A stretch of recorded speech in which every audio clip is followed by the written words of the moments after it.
नमस्कार, जनतंत्र टीवी देख रहा मेरे साथ मैं हूं शंकर दत्त पंत। खबरों की शुरुआत करते हैं। एक बड़ी खबर आ रही इस वक्त, आपको बता दें, प्रधानमंत्री मोदी को सीएम कैप्टन अमरिंदर ने एक पत्र लिखा है। पंजाब राज्य की लंबित राशि जारी करने की मांग की गई। इस पत्र में पोस्ट मैट्रिक छात्रवृत्ति के तहत संशोधित साझाकरण पैटर्न लागू करने की मांग की गई है। जो पत्र में जिक्र किया गया है, जो लिखा गया है, तो बता दें आपको कि सीएम कैप्टन अमरिंदर ने प्रधानमंत्री मोदी को एक पत्र लिखा है। इस पत्र में जिक्र है पंजाब राज्य की जो लंबित राशि है उसको जारी करने की मांग की गई, जिसमें पोस्ट मैट्रिक छात्रवृत्ति के तहत जो संशोधित साझाकरण पैटर्न लागू करने की मांग भी इस पत्र के जरिए मुख्यमंत्री ने की है।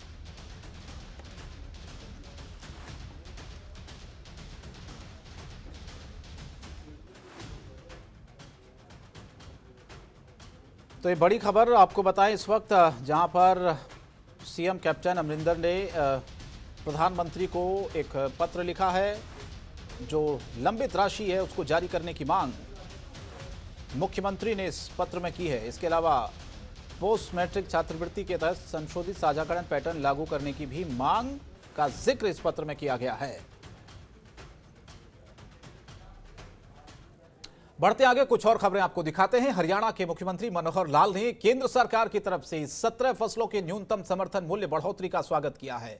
चंडीगढ़ में उन्होंने कहा है कि अमूमन देश में पहले फसलों की बिजाई के बाद न्यूनतम समर्थन मूल्य की घोषणा होती थी, लेकिन अब सरकार ने बिजाई से पहले ही न्यूनतम समर्थन मूल्य की घोषणा कर दी है, ताकि किसान बाजार और मूल्य के हिसाब से फसलों की पैदावार कर सकें।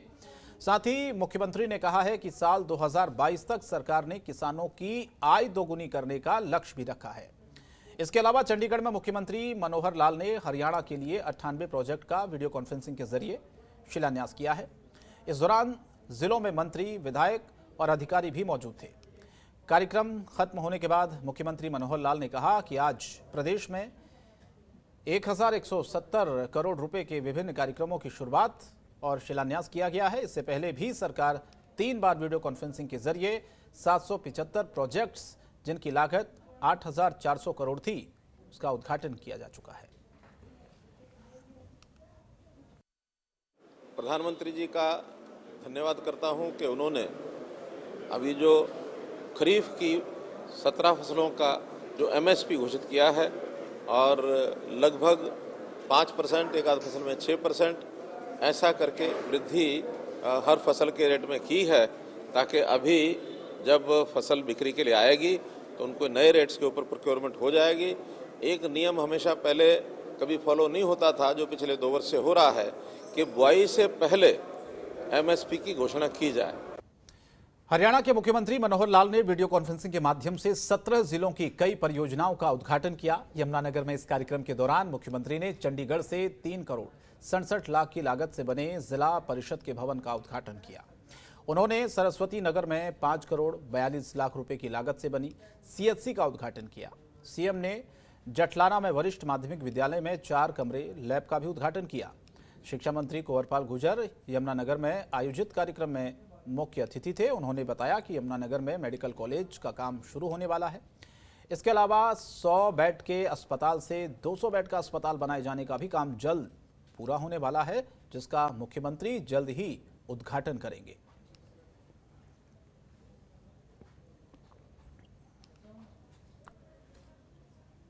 सरस्वती नगर में हमें सीएचसी मिली है और उसमें 5 करोड़ 42 लाख रुपए का खर्च हुआ है। ऐसे ही गवर्नमेंट सीनियर सेकेंडरी स्कूल जटलाना है, उसमें 4 कमरे, 2 लैब और अन्य और दूसरे काम है, जिनमें 56 लाख 19 हज़ार रुपये खर्च हुए। जिला परिषद का भवन जो है हमारा, काफ़ी उसकी बहुत ज़रूरत थी और अब वो कंप्लीट हो गया है। उसमें 3 करोड़ 63 लाख रुपए उसमें खर्च हुए। और कुरुक्षेत्र में मुख्यमंत्री मनोहर लाल ने चंडीगढ़ से ऑड लाइन कुरुक्षेत्र की 3 परियोजनाओं का उद्घाटन किया है। लघु सचिवालय के सभागार में खेल राज्य मंत्री संदीप सिंह, सांसद नायब सिंह और थानेसर विधायक भी इस दौरान मौजूद थे। किसानों के विरोध को देखते हुए भारी मात्रा में पुलिस बल को भी तैनात किया गया। और साथ ही मीडिया से बातचीत में खेल राज्य मंत्री संदीप सिंह ने कहा कि आज हरियाणा प्रदेश में करोड़ों रुपए की सौगात प्रदेश के मुख्यमंत्री मनोहर लाल खट्टर ने हरियाणा को दी है। धर्मनगरी कुरुक्षेत्र में भी एक नया लघु सचिवालय समेत बिजली के सब स्टेशन की सौगात दी गई है।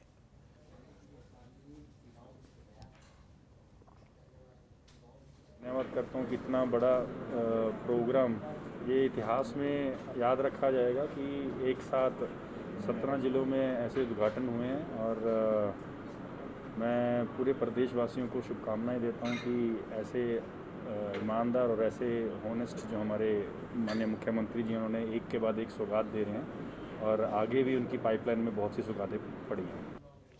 हरियाणा के मुख्यमंत्री मनोहर लाल ने पूरे प्रदेश में आज बहुत सी सौगातें दी हैं। उनकी इन सौगातों से पूरे प्रदेश की जनता को फायदा होगा। करनाल में भी सीएम मनोहर लाल ने कई करोड़ की परियोजनाओं का शिलान्यास कर उद्घाटन किए।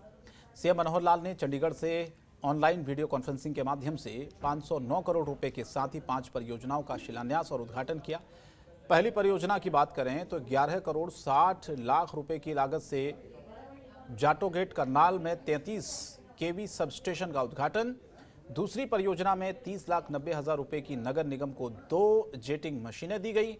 तीसरी परियोजना में 3 करोड़ 50 लाख रुपए की लागत से गांव चगदा में 33 केवी सबस्टेशन का निर्माण करवाया गया। चौथी परियोजना में 4 करोड़ 35 लाख रुपए की लागत से गांव बासा में 33 केवी सबस्टेशन का निर्माण करवाया। और पांचवी परियोजना में भी 479 करोड़ रुपए की लागत से आवर्धन नहर का नवीनीकरण किया गया।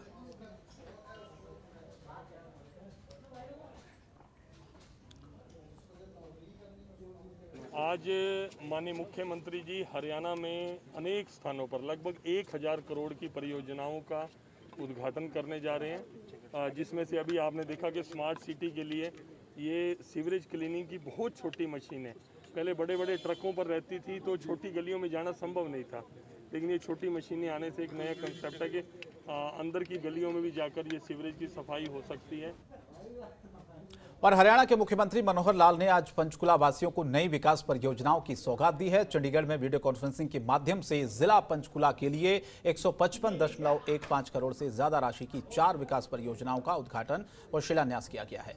इसमें 5.18 करोड़ रुपए की एक परियोजना का उद्घाटन किया और 149.97 करोड़ रुपए की 3 परियोजनाओं का शिलान्यास शामिल है। सीएम मनोहर लाल ने कई जिलों के लिए 1100 करोड़ रुपए से ज्यादा राशि की विकास परियोजनाओं का उद्घाटन शिलान्यास किया। विधानसभा अध्यक्ष ज्ञानचंद गुप्ता ने मुख्यमंत्री मनोहर लाल का पंचकुला वासियों को विकास की नई परियोजनाएं समर्पित करने पर धन्यवाद व आभार प्रकट करते हुए कहा कि आज का दिन पंचकुला के लिए विकास की दृष्टि से बहुत अहम है। उन्होंने कहा कि एक दिन पूर्व ही मुख्यमंत्री ने इसी सभागार में पंचकुला महानगरी विकास प्राधिकरण यानी कि पीएमडीए के गठन की घोषणा की थी, जिससे पंचकुला में एजुसिटी, मेडिसिटी, फिल्म सिटी बनने का रास्ता प्रशस्त हुआ है।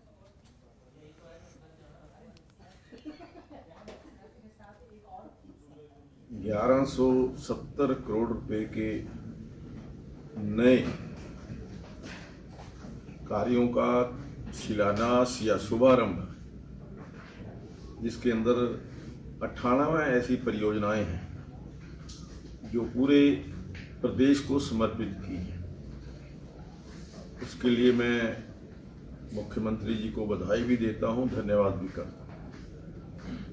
हमारे लिए लगातार ये दूसरे दिन, पहले परसों 8 तारीख को जिस प्रकार से पंचकुला को मेट्रोपॉलिटन सिटी यानी पंचकुला मेट्रोपॉलिटन डेवलपमेंट अथॉरिटी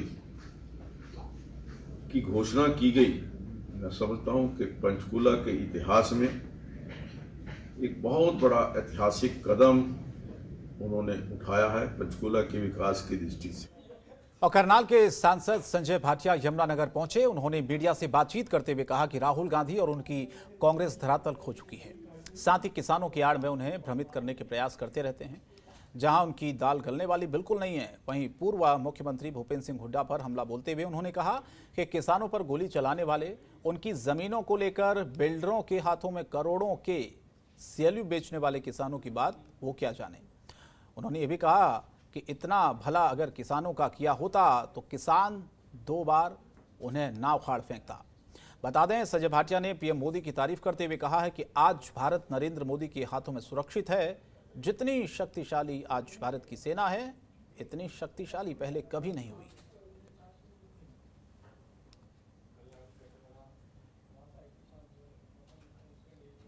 ये भूपेंद्र हुड्डा किसानों पे गोली चलाने वाले हैं, जो किसानों के ऊपर गोली चलवाई जिन्होंने। आज तक किसानों की ज़मीनों को आपने लेकर बिल्डर्स के हाथ में आपने करोड़ों रुपए में वो बेची, करोड़ों रुपए के CLU बेचे। ये किसानी की बात करते हैं। ये किसान का दर्द क्या जाने, जिन्होंने किसानों की ज़मीन खोसी हो, वो किसानों का ये मगरमच्छी आंसू हैं। लोग जान चुके हैं, इतना भला चाहने वाले ये होते तो किसान इनको उखाड़ के ना फेंकते, एक बार नहीं 2-2 बार इनको उखाड़ के फेंकते। मुख्यमंत्री मनोहर लाल ने चंडीगढ़ से ऑनलाइन कुरुक्षेत्र के लघु सचिवालय के नए प्रशासनिक भवन और पिहुआ की 2 परियोजनाओं का ऑनलाइन उद्घाटन किया। इस मौके पर लघु सचिवालय सभागार में खेल राज्य मंत्री संदीप सिंह, सांसद नायब सिंह सैनी समेत कई विधायक और अधिकारी मौजूद रहे। उद्घाटन के दौरान मीडिया ने बीजेपी प्रदेशाध्यक्ष OP धनखड़ के आने पर पुलिस द्वारा एक पत्रकार की पिटाई मामले में 2 महीने से कोई कार्रवाई न होने का मुद्दा उठाया तो संदीप सिंह ने कहा कि ये मामला उनके संज्ञान में है और जहां तक उन्हें जानकारी है बैठक में चर्चा हो गई है। इस पर पूछा गया है कि चर्चा नहीं, कार्रवाई के नाम पर पुलिस ने अब तक FIR दर्ज नहीं की। उन्होंने ये भी कहा कि SP साहब से पूछ लूँगा। अरे जनाब, अब वो आपकी बगल में बैठे हैं और आप उनसे अब तो सवाल कर सकते हैं। तो साफ साफ ये कहा जा सकता है कि कुरुक्षेत्र में आमने सामने बैठे पुलिस अधिकारियों से सवाल नहीं कर पाए मंत्री। संदीप सिंह के सामने उठाया था पत्रकार की पिटाई का ये पूरा मामला, हालांकि इस पर कोई ठोस जवाब नहीं आ पाया। ये मेरे संज्ञान में जब आया था तो उस समय ये बात हुई थी कि सारा चीज़ें जो है बैठकर आपकी चर्चा हो गई थी। सर कार्रवाई तो कुछ भी नहीं, FIR भी दर्ज नहीं हुई। मैं डेफिनेटली अभी हमारे SP साहब बैठे हैं, उनसे पूछ लेता हूँ कहाँ पर क्या। खबरों के निष्पक्ष विश्लेषण के लिए सब्सक्राइब करें Jantantra TV and press the bell icon. Never miss any update.